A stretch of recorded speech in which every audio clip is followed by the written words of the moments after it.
تغسل الطقم المعفن اللي عليك ده وتلبسه تاني. ماشي. صبوي نعم. تعال صبوي. بص ده ضوء عمرك. ماشي. بص عايز اقول لك شويه ملاحظ. اتفضل. رقم واحد لازم توكس. ورقم 2. توكس في رقم واحد. ورقم 3. احنا نقضيها بقى يا اوقام. تعال نشرحه لك تعالى. يلا. هات الكاميرا يا بول. حاضر يا استاذ حاضر. اللوكاندا بتاعتك دي اول مره تعدي عليا.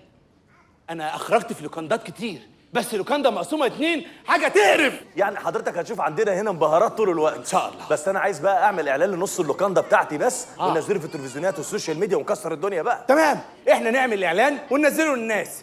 نص الشاشه فيه الاعلان والنص التاني اسود. دي فكره تقرف. ليه بس كده؟ بقى انا عايز اعمل اعلان للوكاندا بتاعتي الدنيا كلها تشوفه طول النص الشاشه. هو اعلان عزا يا استاذ انا بتارجت الناس اللي بتفهم في الفن. لا الكلام ده تعمله في مهرجان الجونه هناك. عندي هنا تعمل اللي انا عايزه، انا اللي هدفع. الجونه يا سيدي.